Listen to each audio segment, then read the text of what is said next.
The story the national market tells is simple. Florida is full, retirees are out of luck, and the days of affordable sunshine are over. But markets are never that simple, and migration waves are never evenly distributed. While investors and snowbirds crowd into the same 5 zip codes, slower, older, and frankly stranger towns are left sitting in the blind spot, often with better safety numbers, lower taxes, and easier access to care than the glossy coastal brochures. Across this parallel Florida, you see the same pattern repeat. Aging populations, modest but not collapsing home values, basic but functional amenities, and a surprising amount of social infrastructure for people over 55. In the next few minutes, 10 towns will map out how the "retire to Florida" idea quietly split into 2 realities, one for headlines and one for people who actually have to live on a fixed income. 10. Mount Dora. Mount Dora sells itself as a storybook town. Historic downtown, lake views, festivals, and an almost curated vintage vibe. But the real story is location and price math. Sitting within commuting distance of Orlando's hospitals and specialty care, it plugs into a major metro's healthcare network while keeping average home values lower than the flashier suburbs. Recent data shows typical home values hovering in the high $300,000 to low $400,000 range, with values softening slightly after earlier peaks, suggesting a market that's no longer red-hot but still steady. For a sizable retiree population, that means equity can be preserved without the feeling of living in a speculative bubble. The trade-off is classic small-town Florida: calmer streets, an older demographic, and a downtown that does not care what time your big city brain thinks dinner should start. 9. Sebring.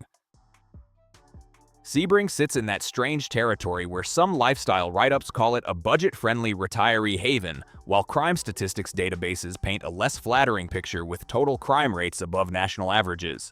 That mismatch is part of the broader Florida story: glossy retirement marketing on one side, raw numbers on the other.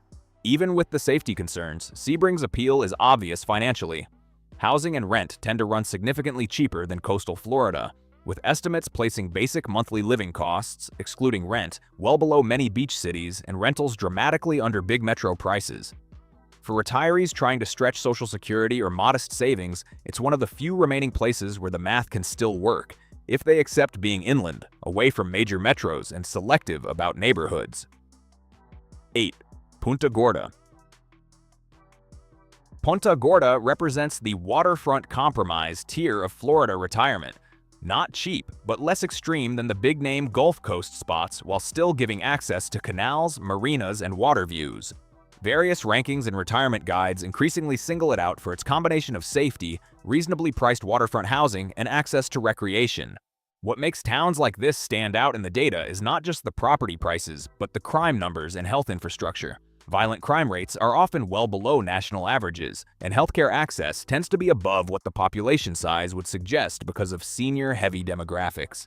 The trade-offs are familiar: slower pace, limited late-night options, and a lifestyle that assumes you care more about canals and clinics than clubs.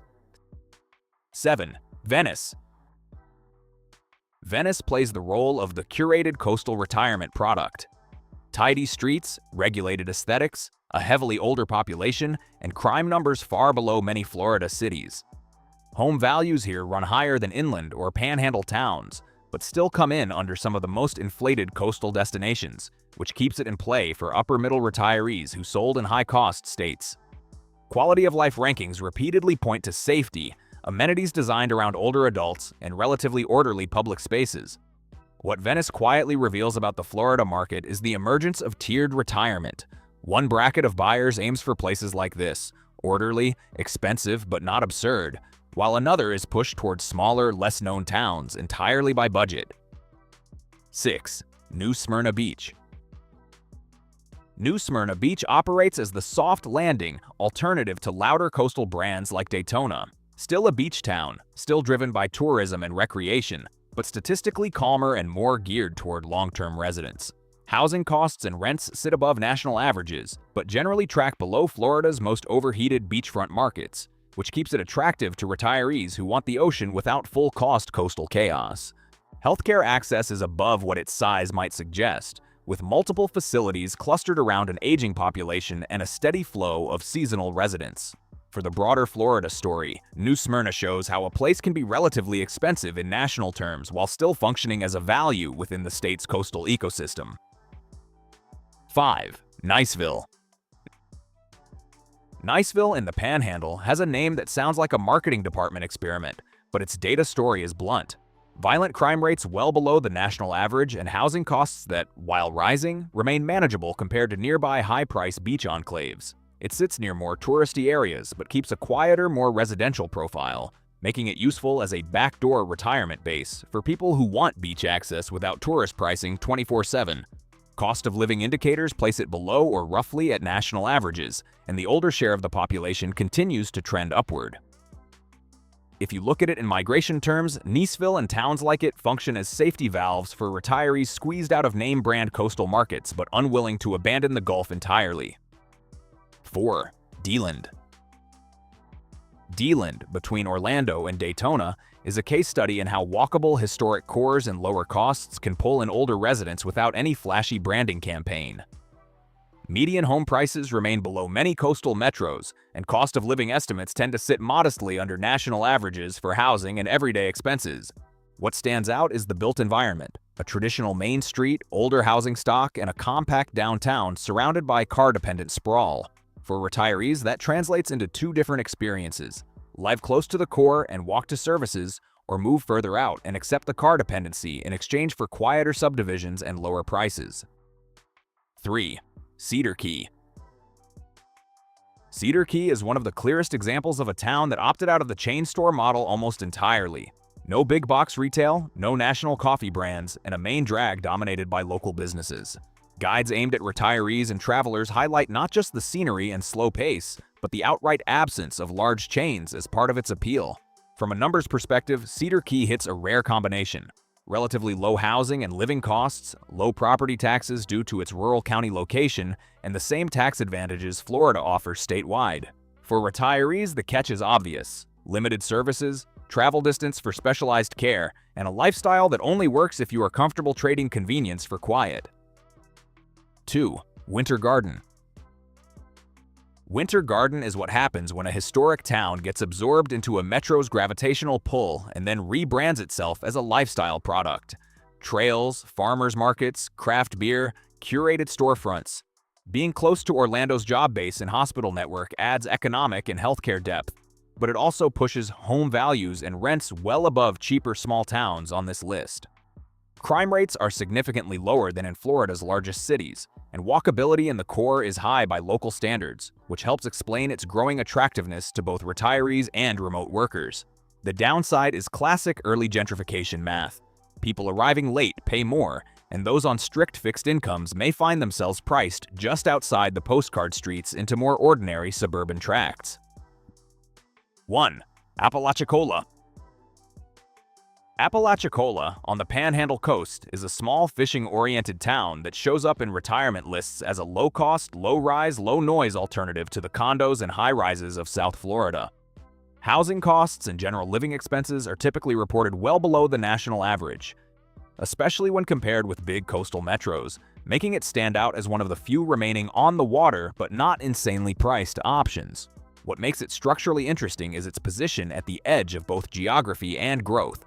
Far from major metros, dependent on a narrow local economy and not built for rapid expansion. For retirees, that can be ideal. No tower cranes, no mega developments, and a main street that still feels like a small town. But it also means slower services, fewer choices, and a lifestyle that presumes you are okay with time moving a little slower than the national news cycle. Data plus real-world implications. Taken together, these 10 towns form a pattern that does not match the "Florida is over" narrative, or the "Florida never loses" narrative. Instead, you get a stratified landscape. Expensive, curated coastal towns, mid-tier metro satellites, and a network of small places like Cedar Key and Apalachicola, quietly absorbing people who can no longer afford brand-name Florida but refuse to give up the state entirely. For retirees, the implications are blunt. The retirement dream still exists, but only for those willing to accept trade-offs in convenience, speed, and status. Healthcare is usually accessible, but sometimes via a drive. Amenities exist, but not at urban scale. Safety can be dramatically better than in big metros, but only if you're willing to live in a quiet place that shuts down early and doesn't care about your brand loyalties. For the towns themselves, this slow influx of older, fixed-income residents is a double-edged sword. It stabilizes housing demand and supports local service economies, but it also risks over-reliance on a demographic that does not produce many new jobs and can strain healthcare systems and local infrastructure as the population ages in place. Forward-looking risk, 2026 and beyond. Looking past 2026, the gap between brand-name Florida and overlooked Florida is likely to widen. Insurance pressures, flooding risk, and climate-exposed infrastructure will continue to put upward pressure on costs in heavily built-out coastal corridors, even if home prices wobble or flatten. At the same time, smaller inland and panhandle towns may see a slower but steadier drift of retirees and remote workers searching for any place where the monthly math still works. That migration will not come without tension. If even a modest wave of higher-income newcomers targets the same small towns for their hidden gem appeal, local prices can climb faster than wages, pushing longtime residents into outer rings or out of the area entirely. Infrastructure, especially healthcare and transportation, will need upgrades to handle an aging population that arrived under the assumption that quiet would not mean underserved. There is another risk: over-reliance on a single narrative. If too many buyers treat these places as the new sure thing, the last affordable Florida, it sets up the same cycle of speculation and disappointment seen in past waves, just on a smaller stage. Conclusion: Florida did not run out of retirement towns, it ran out of easy ones. What remains are places that ask you to trade convenience for calm, brand names for back roads, and late-night options for an earlier, quieter kind of life. The 10 towns in this video are not lottery tickets. They are stress tests. Each one forces a different question. How far are you willing to drive for a specialist? How quiet is too quiet? How much chain store convenience are you willing to give up to keep your monthly expenses under control? This is not financial advice, and it is not a promise that any of these places will stay cheap or safe forever. It is a reminder that the retirement map in the United States is fragmenting, and the real opportunities are rarely where the billboards and glossy spreads tell you to look. The question is not, is there anywhere left? It's whether you are ready for the trade-offs required to live in the places that still work.